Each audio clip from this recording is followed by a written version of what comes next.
Olá pessoal, muito bem-vindo à nossa aula de hoje, uma aula de física tratando sobre o tema de movimento circular.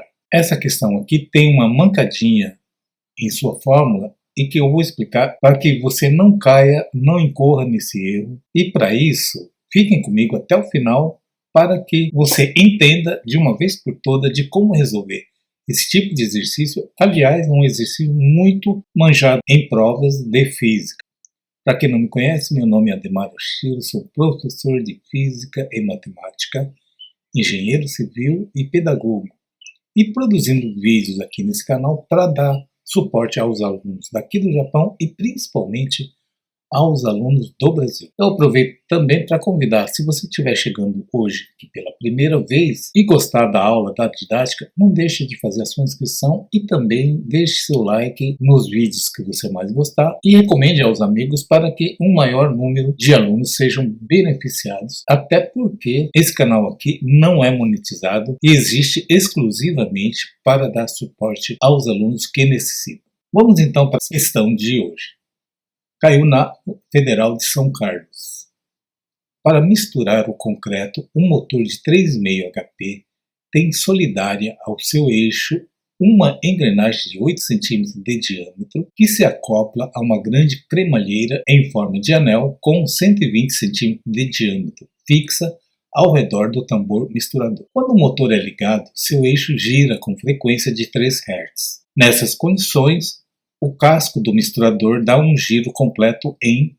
Aqui nós temos as alternativas. Muito bem, o enunciado parece ser um pouquinho complicado, mas na verdade isso aqui nada mais é do que uma betoneira, tá certo? Todo mundo já viu uma betoneira, principalmente em construção civil.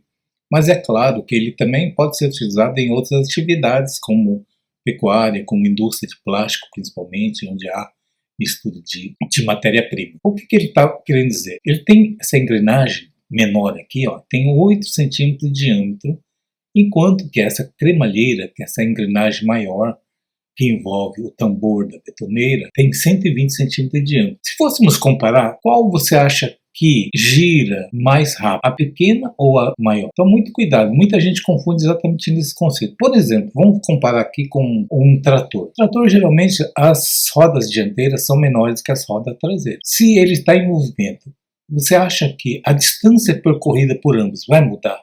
É claro que não. Ambas as rodas vão cumprir a mesma distância. Porém, quantos giros o pneu maior vai dar em relação ao menor? Ele vai dar mais giros ou menos giros? Ele vai dar menos giros, claro. Então, eu sempre também comparo esse assunto com um pai e um filho estiver andando na calçada. A passada do pai é muito maior do que a passada do filho. Então, para que o filho possa andar a mesma distância, ele tem que dar mais passos do que o pai. Então, é mais ou menos esse raciocínio aqui nesse exercício. Então, a quantidade de giro, ou seja, a frequência do menor é muito maior do que a frequência da engrenagem maior. Guarda bem esse conceito. Ou seja, eu vou chamar de F1 a frequência da engrenagem menor. Então, F1 é a frequência do menor.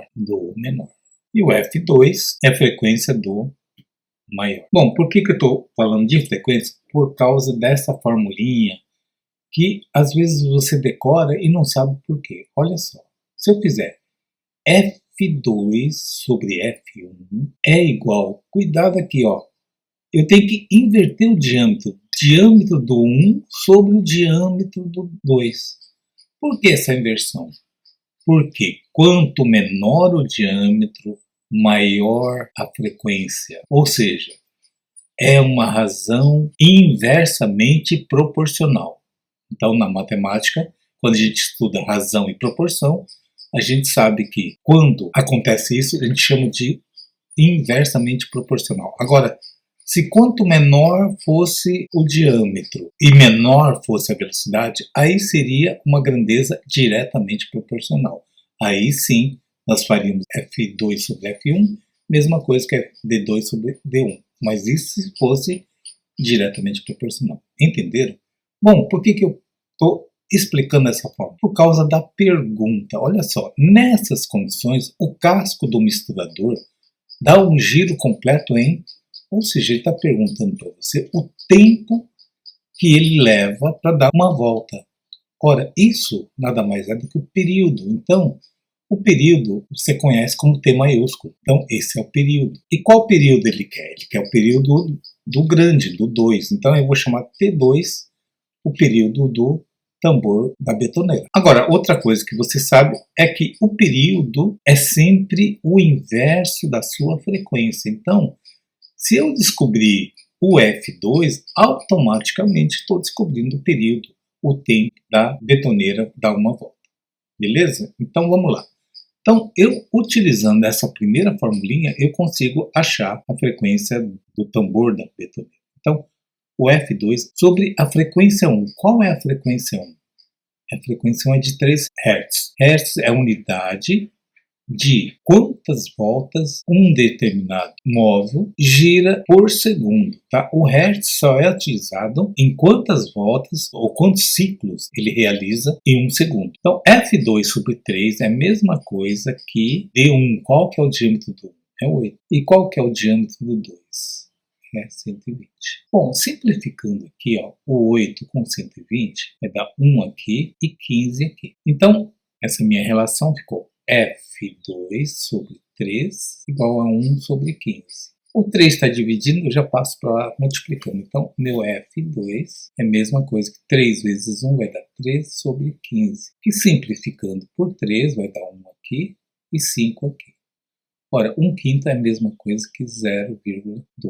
Então, a frequência do tambor da betoneira é 0,2 Hz. Bom, agora sim, agora eu posso descobrir o tempo, o período. Então, o T2 é a mesma coisa que 1 sobre a frequência, que é 0,2. Pessoal, eu tenho visto em salas de aula que muita gente se atrapalha nessa simples operação de divisão aqui. Ó. 1 dividido por 0,2. Para evitar confusão com vírgula, eu sempre recomendo que eliminem a vírgula. E como é que eu faço para eliminar essa vírgula? Muito simples, gente. Percebam, primeiramente, que se eu multiplicar o numerador por um determinado valor e o denominador pelo mesmo valor que eu escolhi, eu não estou alterando a fração. Então, eu aproveito para eliminar essa vírgula do 0,2. E como que eu elimino? Basta multiplicar por 10, porque tem apenas uma casa à direita da vírgula. Então, se eu multiplicar aqui por 10, a vírgula caminha uma casa para a direita e o 0,2 passa a ser 2. Só que eu tenho que multiplicar o numerador também por 10. Então, isso vai ficar 10 sobre 2. Ora, então, meu T2, meu período, é de 5 segundos. Então, é o tempo que essa betoneira leva para dar uma volta. Então, alternativa B de bola aqui, ó, 5 segundos.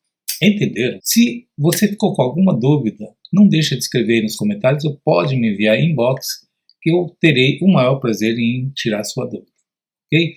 Por hoje é só, eu deixo aqui um grande abraço a todos, fiquem com Deus e até a nossa próxima aula, gente. Tchau!